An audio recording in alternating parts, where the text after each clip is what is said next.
everybody! Welcome to our 11th episode. Episode 11. This is Empress. And this is Queen. And we are the Shook Sisters! And this is eto na nga, sis, The podcast. O, Parang diba? ang dami mong dad. At syempre, usapang throwback, childhood, ano pa? Channeling, Channeling. chuchu. Nostalgia moments Yung mga famous words ng parents ng mga natin. parents natin. Ikaw, ano yung pinaka-una mong automatic naririnig mo? Ito na nga, sis. Yes. Usapang throwback. Usapang nostalgia. Usapang family pa rin. Usapang family pa rin. Ang topic natin for today's episode is, ano ang mga linyahan ng mga magulang na tumatatak pa rin sa atin hanggang ngayon? Automatic? Automatic na parang, pag narinig mo yung linyahan na pagising mo yun, pala. si mama yung nagsabi nun. Pagising mo pala. Si mama na yun? Oo. Ikaw? Ah! Ikaw agad? Siguro pag lagi ko naririnig, lagi tumatakbo sa utak ko yung ano akala mo sa akin, bangko, ATM? Ganun. Pag may hingi kang pera, pag may papabili ka, ano ako? Tumataan ng pera. Ganun ka agad yung linya ni mama eh. Ikaw, meron ka ba? Ako, yung hindi ko makakalimutan na sinabi niya sa akin noon or sinasabi niya sa akin noon, yung pag di ka pa umuwi, kakalbuhin kita. Oo, palagi niya sinasabi. At takot na takot din naman ako dun. Akala ko talaga kakalbuhin niya ako. Pag sinabi niyang, susugurin kita dyan. Oo, pag sinasabi ni mama yun, pag sinasabi ng Nakakatakot, diba? nanay namin yun, naniniwala kami. One time sinabihan niya rin ako na pag di ka tumigil, magpahubarin kita, patatakbuhin kita sa kalye ng hubad. Naniwala talaga ako. Tapos, yun yung naging greatest fear ko nung bata ako. Tumakbo sa kalye ng hubad. Tapos, na-imagine ko pa talaga kung paano ko tatakbo nung nakahubad sa kalye. Ako din, in-imagine kung kalbo ako. Kaya kung itsura ko na, magiging kalbo ako. Papangit na ako. Tsaka pag sinabi na nga niya yung ganyang panakot niya na susugurin kita, pag di ka umalis dyan, pag di ka pa umuwi, kakalbuhin kita. Paniwalang-paniwala talaga ako doon. Effective. Pag sinasabi niyo ba yun, na-imagine mo talaga sa utak mo yung scenario? Na-imagine ko talaga na pupunta siya, pumapasok na siya doon sa pintuan, yung itsura niya, kung paano niya ako susugurin, imagine ko. Ako din, ganun na ganun. Yung tipo, itsura niya yung parang akala mo horror na Oo, kasi ganun thriller yun dati. Si mama kasi, pag nagagalit, may kasamang facial expression, yung hindi lang noo yung kumukulot eh. Lahat kumukulot yung bata, yung ilong, tapos yung bibig niya nandito, malilipat sa taas yan. Sa sobrang galit, gigil na siya, lahat kumukulot. yung bibig na lilipat sa ilong. Empress, punyeta ka! Pag di ka pa umuwi, kakalmahin kita. Yung mga linyahan ng magulang natin, parang lumalabas lang yun kapag galit sila eh. No? At saka, may one time na sinabi siya, ewan ko kung nandun ka pa nun, sinabi niya na, sige, tingnan natin, iwan ko kayo. Tingnan natin kung paano kayo mabubuhay. Parang ganun. Kasi pag hirap na siguro siya, walang tumutulong sa Madalas sinasabi niya yung sige, kapag... iwan ko kayo, tingnan natin kung paano kayo mabubuhay. Oo, madalas sinasabi niya yung kapag naglilinis siya ng bahay, Oo, pag ano na talaga nagluluto siya. pagod na siya. Tapos kapag nakita niya na Relax lang tayo. relax lang tayo, nanonood lang tayo ng TV. Or hindi siya sinusundan. Oo, pag sinabi na linisin mo to, hugasan mo yan, tapos hindi natin ginawa, sasabihin niya, sige. sige lang. Sige, tignan nyo. Iwan ko kayo. Tignan ko kung paano kayo. Kala mo naman. Oo, akala mo naman talaga nag-iiwan niya. Pero naniniwala ako noon. Oo, maniniwala ka. Pag sinasabi ni Ewan mama, ko, naniniwala ako noon, bata ako. Pag sinabi niya, Ewan sige ko kayo, anong- pag iniwan ko kayo. Ewan ko anong powers meron si mama. Bakit paniwala yung mga sinasabi niya. Siguro kasi may mga times na yung mga sinasabi niya, ginagawa niya talaga. Oo. Kayo din ba, kapag sinasabihan kayo ng magulang nyo ng mga gano'n nyo, sige, iiwan ko kayo. Or, susugurin kita, kakalbuhin kita, naniniwala ba kayo doon? Siguro, I think, siguro nanggagaling yan sa, may mga times kasi na bigla ka na lang dadakmain ni mama. Or bigla na lang may lilipad sa'yo na hindi mo inaasahan. Na parang, wala, tinamaan ako or talagang hinagis niya sa akin. Talagang kinurot niya ako, ganyan. So parang yun yung mga moments na, hala, bakit? Ginawa niya nga. Bakit Parang ganun. niya ginawa? So, kapag nanakot na siya na kakalbuhin kita, iiwan kita, akala mo talaga mangyayari kasi may mga times na yung akala mo hindi niya gagawin, ginagawa niya. Yung magugulat ka na, wala, bakit ako nabugbog? Bakit lumipad sa akin yung sapatos na yun? Isa pa dun sa panakot niya, naalala ko nung bata ako, yung kapag, di ba nakwento mo, gustong-gusto mo, yung kapag kinukutuhan ka ni mama. Ito naman, sineryoso mo yun. Ako, ayoko nga yun, di ba? Lagi niya panakot. Sige, kapag hindi ka nagpakuto, lili pa rin ka ng kuto. Na-imagine mo rin, Na-imagine ko talaga na yung buhok ko, gumaganon. lili pa Tapos, rin. yung mga kuto ko Oo, yung ang daming ko. Tapos magtutulong-tulungan sila na akati-akiatin ka. Tapos imagine ko, iakit ako sa moon. Sunod na, mabot sa muna. Tapos mag-worry ako. Sabi ko, walang ilaw dito sa moon, walang pagkain dito. Para pag binitawan nila ako dito sa moon. Ang layo na napuntahan ng utak ko. Nung yun lang sasabihin ni mama, layo na nang inabot Ako ng utak naisip ko. ko rin na syempre, hindi lang naman tayo yung may ganun doon, di ba? May iba pang bata na ganun doon, di ba? In-imagine ko din na, Sila din. nilipad na kaya siya, no? Nilipad na kaya siya? Or parang may makita kang classmate na, di ba? Ay, nilipad na. Lili pa rin. Mamaya, lili pa rin. Na-imagine ko din, paano kaya siya nilipad? Mamaya, lili pa rin ako. Grabe yung mga nanay, no? Talaga may impactful, powerful words talaga yan sa mga anak nila, no? Lahat ng sabihin nila, mapapaniwala talaga yung mga anak nila. Ano yung linya niya na nakatulong sa'yo kahit nakakainis noon? Nakatulong sa akin. Oo, tingin mo ba? Meron May naman ganun? siguro.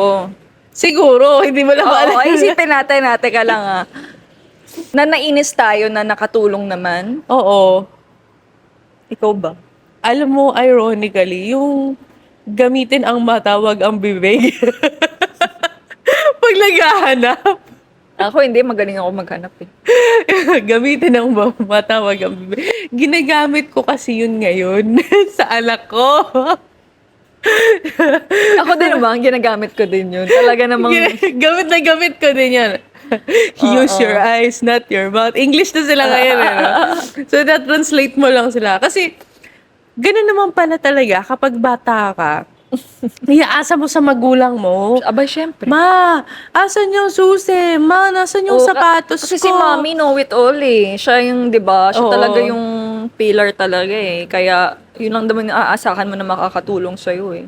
Noong time na bata ako, hindi ko naisip na nakakainis yung tanong ako ng tanong kung nasan yung mga bagay. Akala ko, normal lang, na masungit lang talaga nanay ko. Kaya alam nyo na guys kung bakit ang bilis pumutok ng mga nanay natin. Oo. O, kasi syempre ang dami na nga nilang ginagawa. Tanong ka pa ng tanong. O yung konting kaya naman natin, iaasa pa natin sa kanila. Kaya konting adjustment din dyan. Grabe yun, no? Tapos, ngayon, na-experience ko na yun sa anak ko.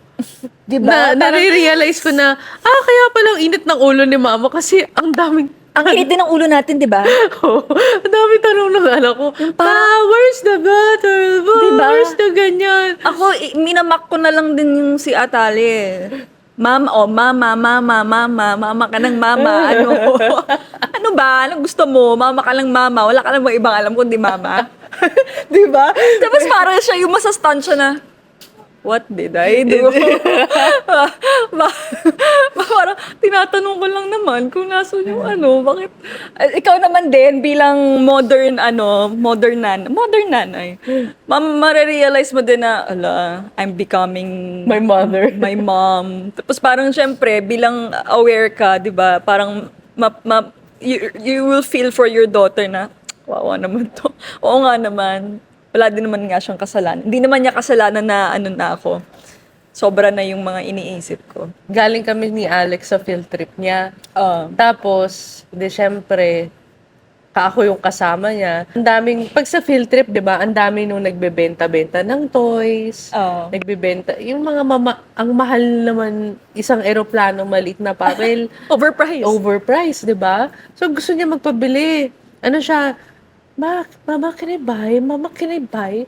Nagamit ko yung linya ni Mama. You think I'm an ATM? I'm a bank? I can just give you money? You think I poop money? Money. In English lang talaga. You think I poop money? In fairness naman sa kanya, natawa siya doon, ha? Tingin niya comedy, tawa siya ng tawa. So, hindi niya na-gets. Nagpabili pa rin. Hindi Si ko- Mama is joking. hindi ko binilan, syempre. Ang mahal eh, exage yung Ako, presyo minsan eh. sinasabi ko kay Atalia, you think you're a billionaire? Ano siya sabi niya? No. Si Mama, grabe. Ganun. Talaga? Ginagano ka Grabe naman si Mama. Parang OA ako for her eh. Oh. Minsan sinasabihan ko rin siya na, ano, feeling mo anak mayaman ka? Dire-diretso. Hindi wala nang pa-English. Ayoko mag-adjust. Feeling mo anak mayaman ka? Lahat ng gusto mo, bibilin mo. Siguro, ano yung mga linya na ayaw mong ipasa sa anak mo? Alam mo, Parang Parang lahat. napapasa- Gusto ko ipasa na. parang napapaasa natin. Kasi Oo. may sense naman talaga. Tsaka yung, nasa atin na siguro yung expression ng Pinoy talaga, yung gano'n na, Oo. kala mo, ano? Ano kala mo lahat mo tayo ng pera? Yung mga Oo. ganun, di ba? Inuutot ko. Ang baho ng Pilipino, no? Pero, pag-asar yung Pilipino, ganun talaga. Ganun eh, sumagot diba? di ba? Pero may napapanood kasi ako na parang sinasabi nila, hindi nga daw maganda na ganun yung tatak, lalo pagdating sa pera ha, na yun yung tatatak sa utak mo na money doesn't grow on trees, money is hard to get, money is not, yung parang nagiging ingrained daw sa psyche ng tao na mahirap kumita ng pera. So, Naku, in-educate ko pa naman dyan si Atalia. 'di ba? Medyo minsan So, kasi mali yung ganun? mali Na, daw. na ipa-realize mo sa kanya na mahirap ang buhay? Hindi, siguro the value of money, pero wag mong pa-feel na mahirap kumita ng pera kasi in reality naman daw kung parang hindi naka-cage yung utak mo dun sa thought na Alright. mahirap kumita Makes ng sense. pera. Kung wala sa isip mo yun, Totoo naman. papasok yung ideas daw sa utak mo na ways to earn more money, that Totoo. money is easy to come, that money is free-flowing, ganyan. Oo, totoo So parang naman. hindi daw nagiging open yung mind ng tao kapag yun yung nakatatak sa utak nila na mahirap kitain yung pera. Ganyan. Right. Kaya Oo nga, nga, no? di ba sabi nila parang the power of mind, yung mga ganyan-ganyan, Yeah. di ba? So part yun nun. Pero minsan, hindi ko din maiwasang gamitin yung linya na yun. Kasi yun yung binigay sa akin na linya ng nanay ko Nasanay eh. na tayo sa ganun. Kumbaga nasa dugo na natin yun. In English lang natin. Minsan mapapaisip ka eh, oops, nagamit ko siya. Oo. Alam ko, dapat hindi ko gamitin kasi kailangan medyo gusto ko maiba yung paniniwala ng anak ko eh. Pero minsan unconsciously talaga napapasa mo yung gano'n. Tsaka nakakainis. Napapansin ko, pati yung mannerisms ni Mama, pati yung tono ni Mama nakukuha ko. Paano? Eh di Ikaw, yung mga ganyan, pumapamewang na ganyan. Tapos yung pagganyan ng mukha. Tsaka yung paturong, ikaw bata kasi nasabi ko sa'yo kanina. Mamaya-maya, shit si Mama yun. Anak, ganito kasi yun. Nakakainis. Nagagawa ko siya. Parang, nainis ako. Oo, pati yung mga pamewang na ganyan, pati yung mga, yung pagod ka na kagad. Di ba si Mama laging gano'n? Gets. Agad na. Tsaka yung tono. Yung tono. Kasi naman, parang half of my life. Yun na yung tono na naririnig mo Oo, eh. Sabi nga nila eh, kung paano magsalita yung nanay mo sa'yo, yun yung inner voice mo. Totoo yan. Diba? Lagi kong narinig. Eto nga, narinig ko si Mama ngayon. Ano sabi ni Mama? Itigil mo na yan. Hindi kayo nakakatuwa. Binabash niya ako. Walang katotohanan yung mga pinagsasabi nyo. Akala nyo maganda pakinggan. Ang galing, telepathy. Teka lang. Wait lang. Inner voice. Inner voice. Telepathy pala kayo ni mama dyan. Buti Ay, kayo oh my nag-uusap God. kayo. Nagtanong ako sa Facebook. Anong Pakinggan tinanong naman mo? natin. Tingnan natin, basahin natin yung mga entry ng ating mga viewers. Nagtanong tayo kung ano nga yung mga linyahan ng magulang nila na linyahan ng tumatak sa, magulang. sa kanila. Nakakatuwa. Ito medyo sad to. Sabi ni Violet Esnani, matuto kayong mag-isa, hindi habang buhay kasama nyo kami. Oh! Ouch, ouch, ouch. Ito, katulad nung sinabi mo, entry ni Jovi Tolentino, mata kasi ang naghahanap, hindi ang bibig. Oh. Nagkaroon nga ng series dyan yung Alamat ng Pinya. Hindi pala series yun. Libro pala yun. Alamat ng Pinya. Ano ka, Pinya? Hindi ka naghahanap gamit ang mata? Hindi mo kalala si Pinya? Yung Alamat ng Pinya, may bata na ganun, bibig yung ginagamit, kakahanap. So, sinabi ng nanay, sana magkaroon ka ng maraming mata para madali mo mahanap yung hinahanap mo, hindi puro bibig. Kinabukasan, pagising ng nanay, nakita niya, naging pinya yung anak niya kasi marami mata yung pinya. Ano kinain niya? Hindi, yun lang yung alamat ng pinya. Ang galing. Educational naman yan. Pag yan talaga nakita ko, makikita mo. Totoo nga naman. Actually, Ano naman, pag nakita mo, actually, linyahan ko to sa asawa ko eh. Oo. Pag itong hinahanap mo, nakita ko, makikita mo talaga. Nasa harap na niya, hinahanap sa akin pa rin. Nasa harap mo na nga eh. Di ba? Lumalabas yung pagka-Gina ko eh. Manang-mana ka sa nanay mo eh. Sabi ni Kurdapsni, anong akala nyo, pinupulot ang pera? Yun. Lagi sinasabi ni mama yun. Akala nyo, pinupulot ang pera. Ang pagsisisi ay nasa huli, anak. Oh. Eto, gising na pala ang prinsesa. Gising na pala ang senyorita. May ganun. Meron pa yung sabi ni Noela, pag galit daw, wag nyo na akong kilalaning ina. Ang lalim ng nanay niya. Uy, parang sinabi na rin ni mama yan. Sinabihan ka niya, wag nyo akong kilalaning ina. Basta parang ganyan. Kung wala ako, wala kayo. Kung wala ako, wala kayo. Puro pera eh. Puro pera yung nandito Hindi no? lalaki ng ganyan kung hindi sa akin. Para kayong anak mayaman, mga tanghali na gumising. Totoo yan. Naririnig ko yan. Lagi ka nakahilata. Eto may entry yung pinsan natin. Sabi daw, ibabalik ko kayo sa sa blanco. Tingnan mo, magkakamag-anak yan sila eh. Ang dami ha. Thank you sa mga nag-participate. Ang dami. Pero so far, ako, hindi ko naman ako kopya si mama sa tono niya. Ang angal lang ng anak ko sa akin. Sabi niya, bakit ko daw lagi siya pinagtatawanan? You think, mama, Good everything is a problem. joke. Ang cute. Good problem yan. Kasi naman, ang cute-cute naman talaga eh. Parang, alam mo, ngayon na-realize ko na nananay tayo.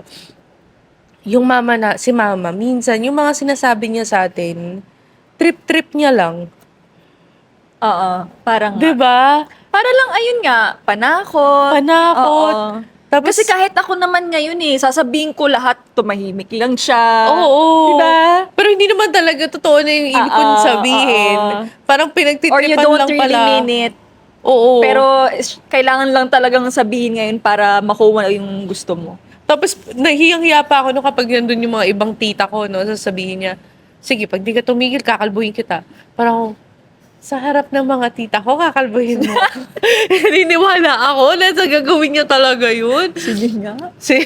Tapos, yung mga tita ko, nagugulat ako, wala silang reaction. Oo, no. Parang iniisip ko, abuse to, Tapos, di ba yung- tapos sila wala lang. Parang titignan mo sila sa mata, tapos hihingi ka ng parang At save tulong. me. Diba? Ganyan. Tapos parang, Hindi ba kayo magre-react sa ginagawa ng nanay ko sa akin? Ngayon na-realize ko Tapos talaga. yung ibang tita tumatawa. Oo. Yung iba naman, parang sanay na sanay na. May iba naman na konsentidor. O yan. Yan, kakalbuhin ka. Kayang-kaya kakalbuhin ng nanay mo. Ganyan. Kumulot ka pa dyan. Sige pa. Yan, si Kuya Alvin, mahilig yan gumanyan eh. Oo. Diba? Yung mga titang Grabe tito na talaga yan. yun. Parang at that age, paniwalang-paniwala ka sa lahat ng sasabihin ng Diba? Ang magulang galing mo. ng mga nanay na yan. Tapos ngayon, ginagawa mo na siya, panakot sa mga anak mo. Yun yung the best part. May part ba nito na sa mga linyahan ni mama, yung mga common na sinasabi niya, di ba? Nakaka-apekto Sa Oo confidence naman. mo, sa sarili mo. Boy, oo. Like example, Everything about mama affected. affected Oo ang nga. pagkatao natin. Kasi nga, sabi nga, di ba, yung inner voice mo, yun yung sinasabi sa'yo ng magulang mo. So talagang affected. Pero ano yung pinaka tumatak sa'yo na affected ka pagdating sa confidence? Kasi nga 'di ba, hindi naman tayo nakakakuha ng praise from mama. Mas nakakakuha tayo ng Criticism. criticism. Tapos syempre minsan may mga bagay din siyang nasasabi sa atin na feeling ko naman hindi niya minimin, pero nasasabi lang niya out of anger. Syempre at that time, bata ka pa, lahat talaga ng sasabihin ng nanay mo sa'yo, papaniwalaan mo. Good or bad, papaniwalaan mo. Nagkataon sa atin, mas marami yung medyo hindi maganda. So, lahat ng mga yon na-absorb ko talaga. Kasi, syempre si mama lang yung role model ko nga talaga before, di ba? So, parang, kumbaga siya yung guide ko eh. Yung sa magiging future ko kung paano pa ako mabubuo as a person. Parang nakikita ko siyang guide sa mga sasabihin niya sa akin, sa mga actions na ginagawa syempre, niya. kasi Makokopya ko yun. Siya yung mother hen eh. Yung parang, di ba, kung sisiw ka, doon ka sa inahin sumusunod, doon ka sa inahin nakikinig. So, apparently, ayun nga, hindi nga tayo masyadong nakakakuha ng praises. So, sobrang laki nung pagka-apektado sa confidence na, ayun nga, you're not good enough, you're not worthy. Kasi nga, yan, sabi ko sa'yo, ganyan, parang ganyan. mali lahat yung parang mali lahat yung ginagawa mo. May mga Tsaka ganong parang ang daming pumapasok. bawal. So parang ikaw, growing up, hindi mo tuloy makilala yung sarili mo or hindi mo ma-explore yung sarili mo kasi parang lagi kang pigil kasi bawal yan. Pero So I think, ayun, sobrang apektado. for me, may certain age yun na, or may certain moments in your life na marirealize mo na parang wala na yung boses ni mama sa isip mo. Oo naman. Pag nag-mature ka na ng konti. Diba? Usually, na-feel ko yun nung mga teenager ako, tapos mga 20s. Tapos, parang mga nagkaanak na ako or late 30s, mga mid-30s. Parang hindi ko na naririnig yung mga kung paano magsalita. Yung inner voice ko na si mama yung boses. Medyo, minsan siguro mga 20% na lang. May mga nakakalusot. Pero, eventually, nare-realize ko, and also when I became aware na yung nanay mo, yung inner voice mo, na pwede mo naman palang palitan yun as long as you're aware. Kasi inner critic mo yung kung ano yung sinasabi ng magulang mo eh. So kung paano mo kinikriticize yung sarili mo, ganun ka kinikriticize kasi ng parents mo dati. Pwede mo namang baguhin pala yun. Ibahin mo yung sinasabi sa loob, sa thoughts mo. Pero it does not mean na laging tama yung sinasabi ng magulang mo din, yung kinikriticize. Kasi minsan, yun din yung nagsastunt ng growth mo tsaka ng confidence mo eh. Na parang yung mga panakot nila sa'yo, yung mga kasabihan na ganyan, sabi ng nanay ko, isang kayod, isang tuka. 'Di ba?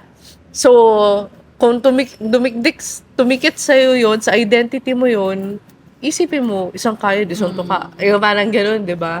Tsaka ito na rin kasi yung time na naintindihan mo na sila saan nanggagaling. Totoo yan. Kung ba't nila nasabi yon, ba't nila nagawa yon, medyo naintindihan mo na sila. Siguro dahil yung iba doon na-experience mo na or dahil nag-mature ka lang talaga na hindi mo na ginawang emotional lahat. Oo. Kasi 'di ba pag bata ka, syempre, Lahat, big deal. oo, parang ang sakit lahat, Oo. personal lahat. Totoo lahat. Pero ngayon parang habang tumatanda ka, parang hindi mo na nape-personal, parang mas naintindihan mo na siya na, "Oh, actually, kung ako'y nasa kalagayan niya, baka masabi ko din yun. Oo. Baka magawa ko din yun." So, doon na din nangyayari yung changes na sinasabi mo na hindi naman pala lahat papaniwalaan mo. Oo, totoo. Ngayon, sa sarili mo, kung may masasabi ka sa younger self mo, ito yung mga usap-usapan sa mga kung andito ang mahiwagang salamin. Yung mga ganyan. Tito Boy! Tito Boy! Anong masasabi mo sa younger self mo tungkol dun? I-feel mo lang, be. Siyempre, alam nga naman ng bagets mo pa, magpaka-mature ka dyan, di ba? Just live with it. Tanggapin mo lang yan. Siyempre, kung pwede ko lang sabihin sa younger self ko na huwag niyang seryosohin lahat. Oo. Pwede ko rin sanang sabihin yun. Pero kasi, paano ko naman matututunan yung mga natutunan ko ngayon kung noon pa lang kung hindi ko pinagdaanan yung mga yun. Tsaka kung hindi mo Diba? sineryoso yung mga sinabi ng mama. Kasi, siguro naman okay naman tayo, no, sa yung mental health natin, kahit pa paano naman, okay naman, hindi naman talaga tayo down na down. Oo. So, I don't think may babaguhin ako. Siguro ano lang, don't be too hard on yourself. Ganon. Oo. Kasi yung ibang bata rin, kasi ibang way naman kung paano nila Oo. inano, no? May iba talaga, tumatatak talaga sa kanila, dinidibdib talaga O nila. tapos kung yung nangyari na sa kanila growing up, Bit-bit na rin talaga nila. napapunta sila sa dark side, no? Oo. Yun naman yung, safe to say, hindi naman tayo ganun. Kaya, kung pagdadaanan pa rin naman natin yun, for me, okay lang. Oo. Pero kung, ayun nga, kung mapupunta tayo dun sa ganung dark side, syempre, I'd rather not, go through that. Yeah. Tsaka hindi rin natin na maintindihan kung ano yung Mm-mm. the people who are in that side are going through. Kasi hindi natin naman maintindihan din naman kung ano yung pinagdaanan nila, di ba? Mm-mm. Pero ako, if I were going to talk to my younger self, same thing. Sabihin ko, huwag mo seryosohin. Natakot ka lang ng nanay mo. Parang gano'n. Na, huwag ka matakot, hindi totoo. Actually, trying to remember about it, sinabihan na ako ni nanay na gano'n. Yung lola natin. One time na parang Cute. iyak ako ng iyak. Sabi mo, magkakalbuhin daw ako ni mama eh. Sabi ni nanay, huwag ka maniwala doon. Niloloko ka lang ng mama mo. Ikaw naman. Ginanon ako. Anong linya ng magulang nyo ang hindi nyo nasagot na nila eh? Sige, sige. Yun na lang siguro. Ano yung... Siguro sa tingin nyo ba may gusto kayong baguhin sa pinagdaanan yung yun? Sa mga linyahan ng nanay alam nyo. naman natin na i-admit na natin yung mga nanay natin, tayong mga millennials, matalak talaga ang mga nanay natin. Kung baguhin sa pagiging talakera ng nanay nyo. Or sa tingin nyo, Oo. like me also, na parang ginawa ko siyang positive na kung hindi naging ganun yung nanay ko, hindi siguro ako lumaki ng ganito. Ginawa mong lesson. Hindi siguro akong natuto on my own dahil sa mga pina-experience sa akin ng nanay ko. Yung ganun. May babaguhin ka ba sa pagiging talakera ng mother mo? Or kung may babaguhin sila doon sa reaction nila, doon sa sinasabi ng magulang pwede. nila, diba? Or do you agree na may lesson sa pagiging ganun ng mga nanay natin? Or you'd rather have a smooth childhood and a smooth relationship with your mom? Oo, na walang Diba? ganitong with normal mom. Pero ano nga ba yung normal? Para, diba? Lumalabas ang normal. Walang ganitong mga na kailangan nyo Ganitong- pang mag-podcast para ma-release nyo yung nyo. Mga issues yun sa buhay. Yun na, yun. Oh my Siya. gosh. We're gonna see each other again next month. Thank you Yes. guys for being with us for a decade now. For a decade Next now. week, we're gonna have our very first Yes. podcast Guest. guest. Yeah, So, magkakaroon tayo ng bisita dito sa bahay. Yeah, watch out for that. Thank you, guys. Yes, thank you so much. Thank you so much for listening to this episode. Kung meron kayong mga unforgettable linyahan ng nanay nyo, na natanong naman na ni Embre sa Facebook account niya, pero tanongin na rin namin ulit dito sa Spotify. Leave your comments down below and give us 5 stars para at least ma-discover naman kami ng mga ibang podcast listeners. And share our podcast na rin if you enjoyed this episode. Alright. Thank you, guys. Okay, have fun. Thank you so much. Bye-bye!